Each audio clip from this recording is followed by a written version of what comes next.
रोज़मर्रा की ज़िंदगी में हम एक आम पाकिस्तानी आदमी को देखते हैं जो थका हुआ है, चिड़चिड़ा है, लाचार है और अंदर से टूटा हुआ है। क्या वजह है कि हमारा मुआशरा बेहिसी, गुस्सा और मायूसी का शिकार बन चुका है? आज की वीडियो में हम जानेंगे कि इसके पीछे क्या नफ्सियात है। जब एक इंसान बार बार कोशिश करे और हमारा निज़ाम हर बार उसे धक्के दे, तो वो अंदर ही अंदर सीख लेता है कि मेरी जितनी भी मेहनत है, मैं जितनी भी कोशिश करूं, उसका कोई भी नतीजा निकलने वाला नहीं है, कोई भी फ़ायदा होने वाला नहीं है। नफ्सियात में इसे लर्नड हेल्पलेसनेस कहा जाता है। ये कैफियत तब आती है जब इंसान के अंदर उम्मीद का चिराग बुझ जाता है। वो सिर्फ ज़िंदा रहता है पर जीने का जज्बा खो देता है। यही वो मकाम है जहाँ उसके अंदर गुस्सा पैदा होता है और वही गुस्सा सड़कों पर, घरों में, दफातर वगैरह में निकलता है। जब मुआशरे में मकसद ख़त्म हो जाए तो अंदर एक खला बन जाता है।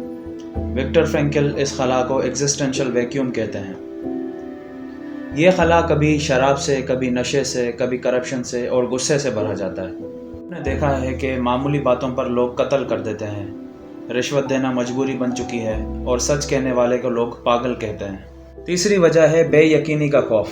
नफ्सियात में इसे अनसर्टेनिटी इंटॉलरेंस कहा जाता है।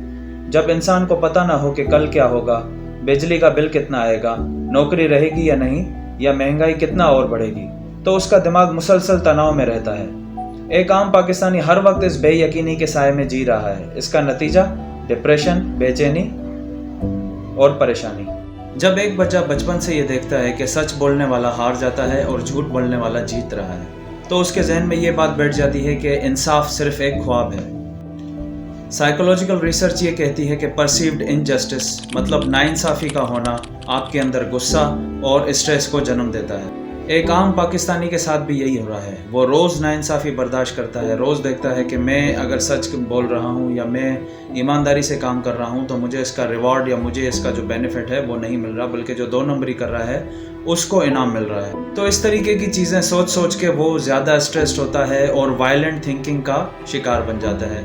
वही आप देखें, वायलेंस जो है वो सड़कों पर निकल रहा होता है या घरों में निकल रहा होता है, क्योंकि उसने जो भी नाइंसाफ़ी बर्दाश्त की है वो रोज़मर्रा की ज़िंदगी में अंदर ही अंदर उसको दबा रहा है। जब दफ्तर में मेहनत करने वाले की नहीं बल्कि चापलूस की सुनी जाए, जब प्रमोशंस दोस्ती या रिश्वत की बेसिस पर हों, तो कारकुन खुद से नफरत करने लगता है। ऑर्गेनाइजेशनल पॉलिटिक्स सिर्फ नौकरी की बात नहीं, यह सेल्फ वर्थ को ख़त्म कर देने वाली चीज़ है।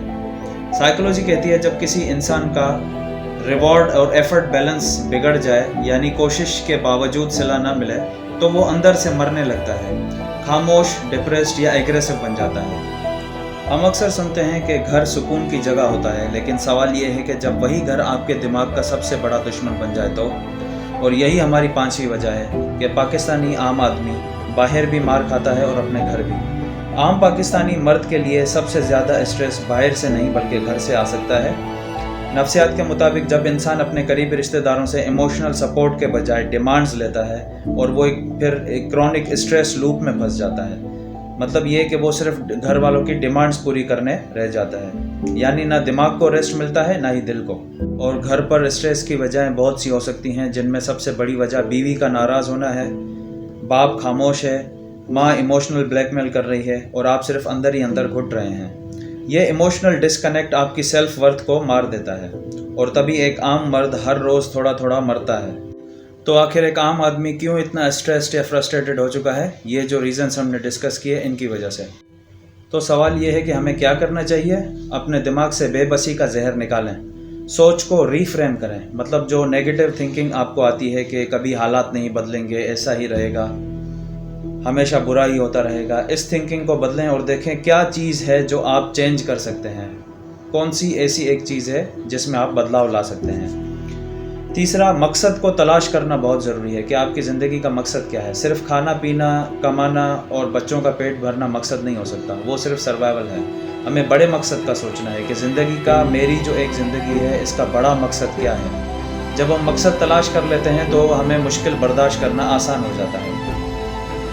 चौथा, अपनी कहानी ज़रूर सुनाएं, किसी न किसी से डिस्कस करें, फेसबुक पर पोस्ट लगाएं या किसी से सलाह मशवरा लें। अगर नहीं तो कम से कम प्रोफेशनल हेल्प तलाश करें और सबसे बढ़कर खुद से सच बोलें। मतलब जो आपने कोई 2 नंबरी की है या झूठ बोले हैं या कि न किसी के साथ नाइंसाफ़ी की है, तो उन चीज़ों को आप याद करें और उन चीज़ों को एक्सेप्ट करना शुरू करें कि हाँ, ये सारी चीज़ें, ये गलत चीज़ें मुझसे हुई हैं। जब आप उन चीज़ों को एक्सेप्ट कर लेते हैं तो आप उन चीज़ों को बदलने की ताकत रखते हैं। एक आम आदमी की फ्रस्ट्रेशन उसका जुर्म नहीं बल्कि इस माशरे का आईना है, मगर याद रखें तब्दीली वहीं से शुरू होती है जहाँ इंसान खुद को बेबस मानने से इनकार करे। ये कुछ शॉर्ट पॉइंट्स थे या जो है ऊपर से इन चीज़ों के सॉल्यूशंस थे। मज़ीद वीडियोस में हम इनकी डीप एनालिसिस करेंगे और देखेंगे कि इनको किस तरीके से 1 बाय 1 सॉल्व किया जा सकता है, इसके लिए बेस्ट स्ट्रेटजीज़ क्या हैं। अगर आप कुछ कहना चाहते हैं या कुछ पूछना चाहते हैं तो कमेंट ज़रूर कीजिए।